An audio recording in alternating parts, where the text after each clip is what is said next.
El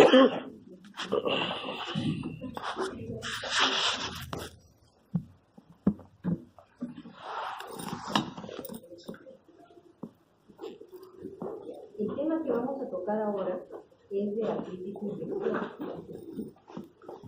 Realmente artritis infecciosa es un campo muy amplio. Por eso es que quiero que presten atención, porque vamos a pasar algunas diapositivas rápido. Y ustedes, yo tengo acá como cerca 80 diapositivas, ¿ya? Por eso les digo, la idea es que si ustedes no están expertos, se disipan en algún momento, van a perder la charla. Entonces, la idea es que puedan tener una visión amplia de las artritis infecciosas. La artritis infecciosa implica mucho, realmente el tiempo es bastante corto. Y lo más importante y a lo que me he centrado más es a lo que viene a ser, a lo que vendría a ser la artritis séptica o la artritis bacteriana.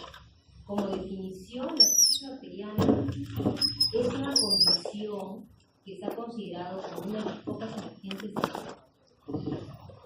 ¿Por qué? Porque es una emergencia, porque puede inducir inclusive no solo a la destrucción de la articulación, sino que logramos en diagnosticarla, puede perder la función de la articulación, pero lo más grave es que esta entidad es mortal. Yo estaba revisando en algunas generalmente la artritis séptica, prefiero por eso decir artritis infecciosa, porque acuérdense que las artritis infecciosas pueden hacer a bacterias, a virus, a hongos, ¿ya?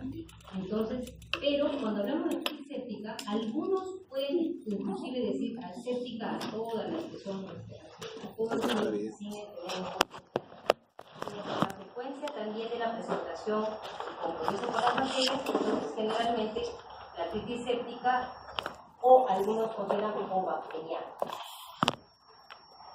Entonces, ¿qué conocemos nosotros en relación a la artritis séptica? O sea, las bacterias piógenas van a abordar, invaden nuestra articulación, van a producir la infección de la sinovia, y lo cual va a ser la emergencia, porque si no la destruye, nos va a alterar la función, obviamente vamos a estar discapacitados, se nos comprometió la rodilla, el hombro, vamos a perder la función, y todas las articulaciones del organismo son vulnerables, todas las articulaciones. ¿Cuál es la incidencia? La incidencia ha ido cambiando, van a ver que en diferentes años ha ido cambiando la incidencia. Lo que quiero que remarquen es, por ejemplo, es de 4 a 10 por 100.000 personas año en la población general. Ojo, cuando hablamos de niños, en la población pediátrica, que es un grupo, digamos, de riesgo, es de 5.5 a 12. Pero cuando ya hablamos de pacientes con artritis reumatoide, esto prácticamente es 6 veces o más en relación a los pacientes, a la población general. Y miren cómo es mucho mayor en aquellos pacientes que tienen prótesis. Entonces, la incidencia va a depender de qué cosa, de la edad, en un primer punto. En menores de 15 años y en mayores de 55 años. Algunas literaturas dicen mayores de 60 años.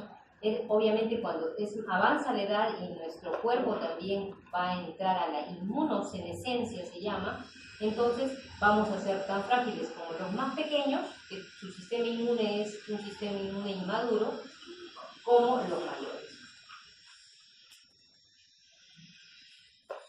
Entonces, la articulación que se compromete más en los niños pequeños, menores de 5 años, va a ser la cadera, y en niños mayores y adultos va a ser la rodilla, ¿no? Esta es una articulación, ¿sí?, de un niño. ¿Por qué será una articulación de un niño? Porque no está cosificado totalmente. Todavía no se ha terminado de cosificar la parte del órgano. Muy bien, entonces nuevamente les invito a que ustedes vean ahora sus atlas de anatomía. ¿Y por qué? Porque lo que ustedes están haciendo ahorita ya están en medicina. Entonces se supone que ustedes ya llevaron anatomía y ahora la van a aplicar. Van a hacer radiología, simplemente es la anatomía aplicada. Entonces, si yo no tengo bien, si no tengo en mi mente qué es cómo es una placa normal, porque le estoy diciendo que es de un niño, pero por ejemplo, si no supiéramos, eso podría ser una fractura, digamos, de un adulto, pero no. Miren, esos son los núcleos de crecimiento. Por eso es que se crecen, ¿no? Son los núcleos de crecimiento de osificación. Entonces, ¿y qué vemos acá? ¿Está igual? Doctor, ¿qué está haciendo? ¿Tiene celular? Mi celular se cayó. ¿Qué le parece la derecha con la izquierda? La derecha está más, el paso articular está más reducido. ¿Y de la derecha? De la derecha. Muy bien. ¿Alguna opinión? ¿Doctor, qué está claro?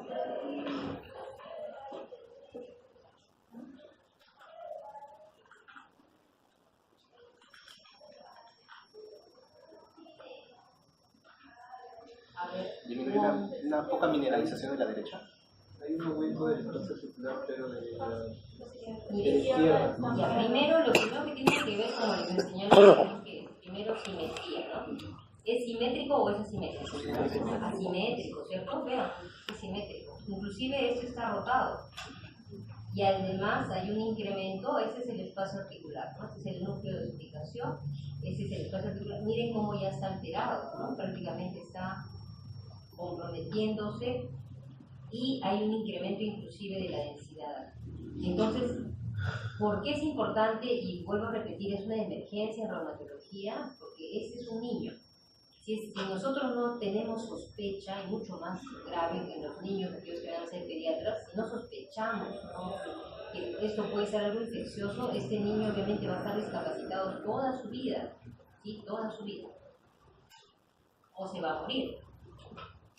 Entonces, cadera en los niños pequeños y rodillas en los niños mayores y en los adultos. Muy bien. Cualquier articulación puede ser comprometida y más de una articulación se compromete, ¿no? Entre un 10 a un 20%. Esta también es una imagen de un hombro de un niño. Igual vemos los núcleos de explicación normales y acá vean el incremento del espacio articular, ¿no?, por la gran tumefacción, y ya ha perdido los núcleos de crecimiento. Obviamente la conducta en el tratamiento en los niños para adelantar es quirúrgica. La incidencia en hombres es un poco mayor que las mujeres, y el segundo pico de incidencia se va a ver en adultos mayores, como les había mencionado. En adultos mayores la articulación que más se compromete, hablamos de adultos mayores de 65 años, y más se va a comprometer infrecuentemente el hombro. En otras edades es muy infrecuente que se compromete el hombro. ¿Y cuáles son los factores predisponentes para una artritis séptica? Será la edad. Ya habíamos dicho que los dos extremos, o sea, los menores y los adultos mayores, son los más propensos. El estado nutricional, obviamente aquellos desnutridos o aquellos pacientes obesos también. Mucho, los pacientes obesos también tienen cierto tipo de problema inmunológico.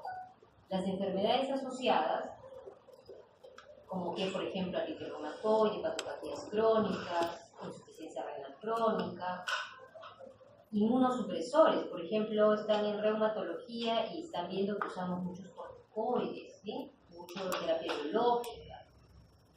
Igual en los pacientes que con cáncer que usan terapia biológica, pacientes con VIH también por la misma inmunosupresión, aquellos pacientes que usan drogas endovenosas también, muy frecuente la artritis séptica. Y después de procedimientos, ¿como qué procedimientos? Por ejemplo, artrocentesis o cirugías, como ya habíamos mencionado. Y los traumas articulares, obviamente, ¿no? Por eso hay que cuidarse. Esos traumas que uno se cae y hace una herida y esa herida contamina. Acá tenemos lo que les había mencionado, ¿no?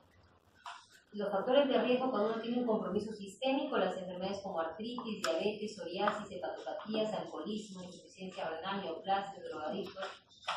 hemofilia, las hipogamaglobulinemias, los que usan glucocorticoides, anti-TNFs, y los factores locales como el trauma directo, cirugía reciente, de la articulación, reducción de fracturas, artroscopías, la artritis reumatoide, la osteoartritis, la prótesis de rodillo-cadera y las edades, como habíamos mencionado, y los factores sociales también, obviamente. Por eso pues, es importante la historia clínica, ¿no? Es importante la ocupación del paciente y los viajes anteriores, porque van a ver más adelante qué importante es saber, porque tenemos algunas enfermedades que nosotras las vamos a importar, ¿no? Y obviamente por la tuberculosis, que acá nosotros somos considerados todavía un país pobre, la tuberculosis puede estar presente en cualquier grupo poblacional. Entonces, solo acá para mostrarles en este estudio los factores de riesgo de estos pacientes con artritis séptica y vean, según el riesgo relativo, alto, igual de la cirugía, ¿no? Una cirugía reciente de la articulación 8, la edad 4 y una prótesis, ¿no? Con infección de piel 18. ¿No? Lo importante que es eso, porque eso puede matar al paciente. Entonces, ¿cuál es el prerequisito para el desarrollo de es que la bacteria alcance la membrana sinovial de diferentes formas? ¿Cómo se disemina esto? Puede ser hematógena, que es la más frecuente en más del 50%. Acuérdense que les estoy hablando, por ejemplo, un paciente con sepsis primaria por una neumonía o por una infección urinaria, puede llegar a ser una artritis séptica. Una diseminación por una osteomielitis, un foco infeccioso adyacente, por ejemplo, una celulitis, una piodermitis cercana a una articulación, secundario a la artrocentesis, y la diseminación debido a un trauma penetrante, ¿no? O sea, por ejemplo, esos accidentes automovilísticos en los que hay exposición del hueso, ¿no? Probablemente puedan acabar en una artritis.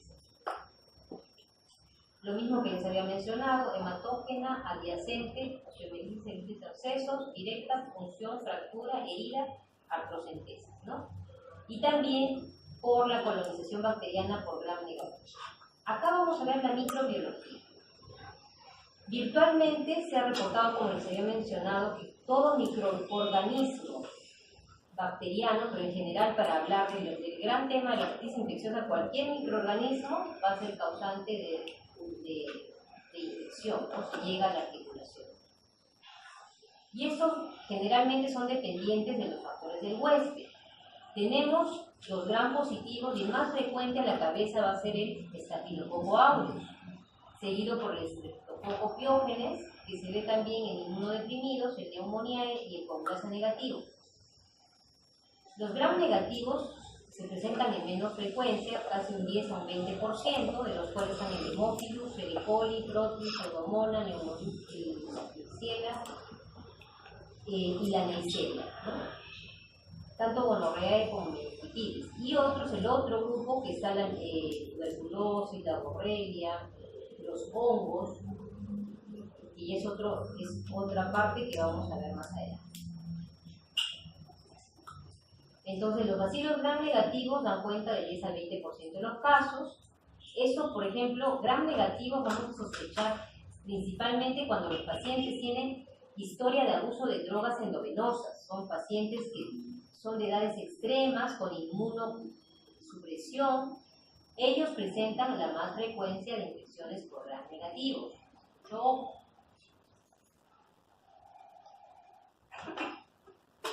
¿Quiénes son Pseudomonas y Escherichia coli? Los anaerobios hay en un pequeño porcentaje y generalmente los anaerobios se ven en pacientes diabéticos y en aquellos con prótesis.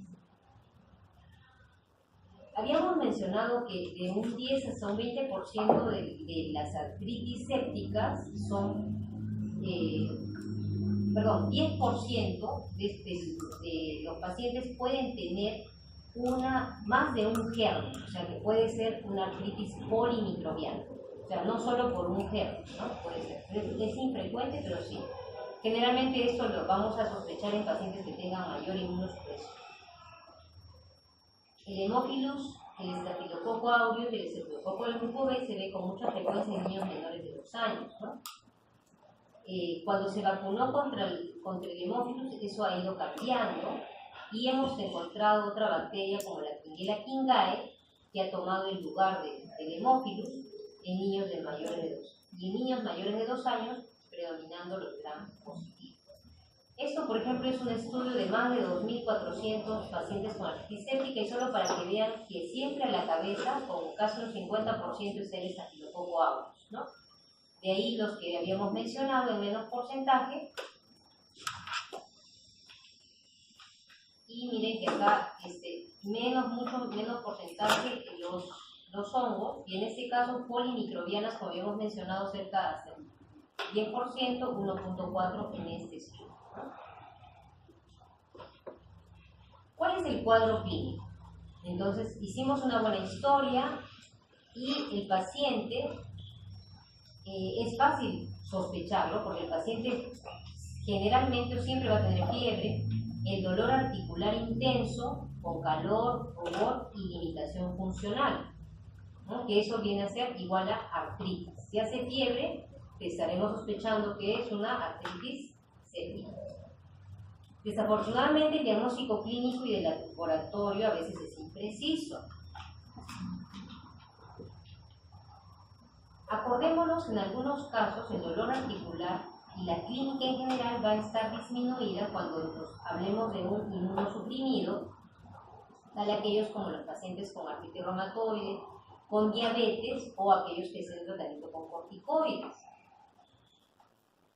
¿Cuáles son los predictores de mortalidad? Incluyen la edad mayor de 65 años, que el paciente entre en confusión o delirio y que tenga una enfermedad poliarticular, ¿no? Porque si ya es difícil tratar la infección de una sola articulación, imagínense tratar la infección de más articulaciones.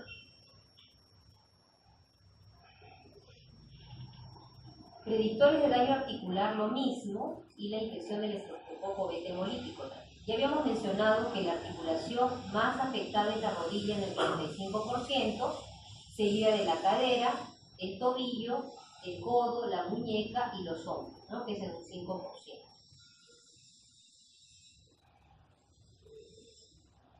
Es lo mismo que les había mencionado, rodilla, cadera, dentro de las principales causas, ¿no? Ahora, la enfermedad poliarticular, como había mencionado, o sea, monoarticular es prácticamente el 80-90%, y poliarticular puede ser hasta un 10 a 20%. Y ese es más común cuando hay infección por gonococos, por neumococos, estreptococo beta hemolíticos y gram negativos. Usualmente es asimétrica la artritis séptica y en promedio comprometen 4 articulaciones. Y los factores de riesgo en este caso de ser una enfermedad poliarticular igual van a ser enfermedades como lupus, artritis, diabetes y el uso de los corticoides, ¿no? Vean, esta es una foto de un paciente mayor, adulto mayor, que tiene es notable, ¿no? Cuando ustedes han visto, hoy día han visto muchos hombros, hoy día hemos visto con mi grupo de práctica, creo que no hay nadie acá. ¿Alguien del grupo de práctica?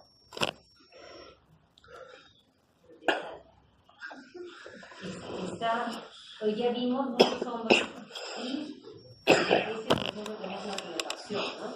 En el que ustedes han visto o les habrán enseñado el examen articular, el T1, T2, T3, ¿cierto? ¿Este qué será? Un T3, ¿no? Sin temor, porque se ve y ya ni siquiera deforma la articulación. Si yo lo comparo con la otra, pues obviamente es asimétrica, ¿no? Y acá también es pobre. Y miren, por ejemplo acá, que les llame la atención esto, ¿no? Cuando ustedes vean pacientes que tengan muchos tatuajes, que ahora eso está mucho de moda, acuérdense que la hepatitis B se transmite por las agujas, tengan cuidado, ¿no? A veces la moda es un poco peligrosa. O a veces estas personas, tal vez es un prejuicio, pero a veces muchos de los que se tatúan tienen consumo de drogas. Entonces, uno tiene que ir, al examinar al paciente, tiene que ir viendo todas esas cosas, ¿no? Entonces, la clave del diagnóstico de artritis bacteriana es la identificación de la bacteria en el fluido sinovial mediante la emisión de Gram o mediante cultivo. El líquido sinovial es generalmente purulenta con un recuento de leucocitos de 50 a 150.000. Es decir, mayor de 50.000, y eso es líquido sinovial, que para que vean hay varios tipos, normal, no inflamatorio, inflamatorio y el séptico, en este caso, porque va a ser el que tiene más volumen, viscosidad y color variable. Hicimos un procedimiento para extraer el líquido, se llama artrocentesis, ¿no? Normalmente el líquido normal es como el agua, ¿no? Es así como mi agua.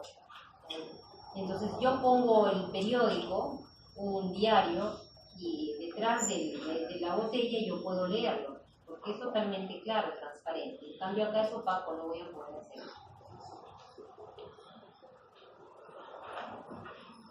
La tinción de Gram es positiva en el 50-80% de las veces. Los cultivos son positivos, es decir, en hasta 90%.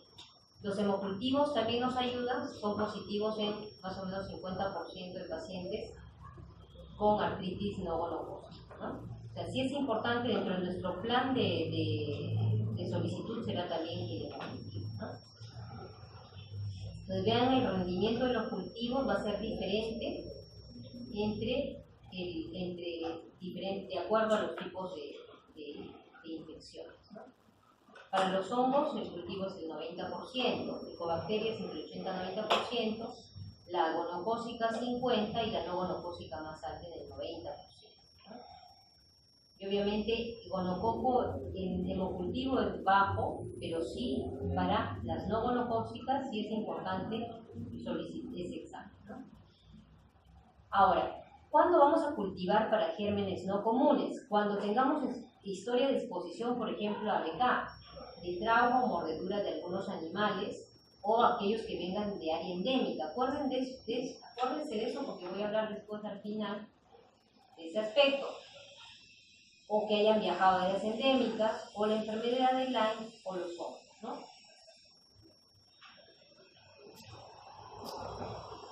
O cuando estamos tratando un paciente, por ejemplo, que tenga una monoartritis con antibióticos, pero el paciente es refractario, no mejora con nada, entonces hay que pensar de que ese paciente tiene otro tipo de infección. Apoyo diagnóstico también en el hemograma, que vamos a ver, leucocitosis, reactantes de fase aguda altos, pero son inespecíficos. Se puede hacer reacción de cadena de polimerasa cuando hay alta sospecha de infección gonocócica, porque los cultivos generalmente son negativos en este caso. Y en apoyo de radiografía, tempranamente, lo único que vamos a ver signos indirectos de fusión articular. Tardíos, va a haber osteopenia periarticular y erosiones óseas. La tomografía, ¿para qué usamos? Por ejemplo, para las articulaciones que sean profundas o de difícil aspiración. Usamos también para aspiración guiada, cadera y sacroiliacas. También en externo clavicular se puede usar. Y también, ¿qué otro apoyo el diagnóstico? La ecografía, ¿no? La ecografía es mucho más fácil de usar que la tomografía. Y resonancia. La resonancia, por ejemplo, esto es algo ideal, ¿no? Pero con la ecografía ya se ha dejado de hacer. El diagnóstico diferencial. Siempre se debe considerar la posibilidad de artritis séptica concomitante en paciente con una enfermedad articular crónica que tenga 1 o 2 articulaciones inflamadas. ¿A qué me refiero? Tengo mi paciente con artritis reumatoide que se ha estado controlando aceptablemente y de un momento a otro hace digamos, los pacientes con artritis reumatoide la mayoría se controlan, buen grupo, pero algunos tienen siempre 2 o 3 articulaciones hinchadas. Pero si en un momento de esas 2 o 3 articulaciones hace predominantemente una tumefacción de una articulación en especial o de 2, a pesar de que el paciente no tiene ninguna infección, no ha tenido, está con un tratamiento regular, hay que sospechar de que eso no es, que sea una infección. Cuando retrasamos el diagnóstico, es factor de mal pronóstico. En artritis reumatoide, si nos demoramos, llega a ser fatal casi en un 50% de los casos. Miren qué importante. Si nosotros a un paciente, por ejemplo, con artritis reumatoide, tiene una articulación hinchada en la rodilla y yo no le hago una punción articular, no le hago el estudio de líquido sinovial y lo infiltro a ciegas, ¿qué puede pasar? Que ese paciente se puede morir, porque puede haber sido que ese paciente tenga una artritis infecciosa, obviamente, y vamos a producirle muerte. ¿Cuáles son los diagnósticos diferenciales de artritis séptica? Por ejemplo, los cuadros agudos. Otra emergencia en reumatología viene a ser la gota y la pseudogota. Y hay artículos recientes, ustedes entren al PubMed, por ejemplo, en los que hay cada vez más artículos que refrendan de que hay concomitancia, que se ha encontrado mucha concomitancia. ¿A qué me refiero con concomitancia? Claro, que simultáneamente se presenta, no se sabe quién fue primero, pero se presenta, por ejemplo, una crisis de gota aguda con una artritis séptica. Las características del líquido sinovial no nos ayudan mucho, porque las características del líquido sinovial de una gota se parecen muchísimas a las de una artritis infecciosa. Entonces tengamos mucho cuidado. O sea, siempre, si es una monoartritis aguda, hay que descartar infección antes de hacer cualquier procedimiento. Obviamente vamos a hacer, cuando hagamos el estudio de líquido sinovial, vamos a pedir también para cristales. Pero el que me salga cristales de monourato sódico, que son los cristales para gota, no me quiere decir que descarto que no hay infección, porque estamos viendo de que hay concomitancia. Muy bien. Entonces, ahora, ¿cuál es la diferencia en general? Porque después yo he hecho de TAL de cada uno de los hongos, pero acá es un resumen. Generalmente de los hongos y las micobacterias el inicio de la infección es más lento. Generalmente van a la cronicidad. Y la predilección de las articulaciones son las que soportan peso. ¿Cuáles serán? La rodilla y la cadera, ¿ya? Y también la columna. Ya vamos a ver algunas imágenes. Acuérdense, soportan peso, vamos a estar pensando, y son crónicas, y generalmente no son sistémicas. Obviamente ya en las placas se verá los daños que producen. Tema interesante, la artritis viral, ¿no? Que es una artritis infecciosa también, producida por los virus, ¿no? Rubiola, parvovirus, hepatitis B y C y los arbovirus, ¿ya? Que no lo he puesto acá, al final les voy a hablar algo de eso. Y generalmente el cuadro, a diferencia de la artritis bacteriana, miren la diferencia que es, generalmente es poliartritis. Generalmente es un cuadro agudo, da fiebre, rash, maculopapular, y va a preferir articulaciones tanto grandes como pequeñas. Y la enfermedad de Lyme, que esa no la vemos acá porque realmente es en el norte, en América del Norte, también se presenta como una monoartritis crónica de rodilla, y tiene una característica de que se llama el eritema migrans, ¿no? Es un eritema que va migrando, hacen cuadros de artritis masiva y se resuelve sin tratamiento, pero generalmente es recurrente. Acá será historia de dónde procede el paciente, obviamente, ¿no? Y cómo es el curso de la enfermedad.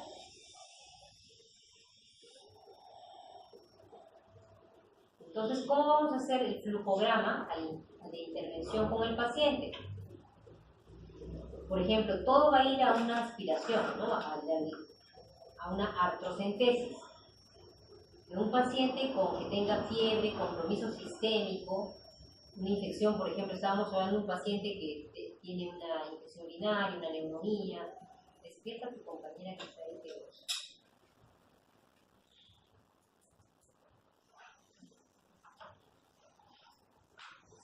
la artritis bacteriana con esta clínica es altamente probable, ¿ya? Si es una historia de una artritis recurrente, ¿en quién estaríamos pensando? Si es recurrente. ¿En qué? Bueno, puede ser. ¿Qué otra cosa que habíamos mencionado hace un ratito? En la enfermedad de Lyme, ¿no? ¿Ya? Rash. ¿Quiénes dan rash? ¿Qué gérmenes producen rash generalmente? ¿Quiénes? Los los virus. Hace un ratito les acabo de mencionar. Muy bien, entonces hacemos la activación de la articulación, si es inflamatoria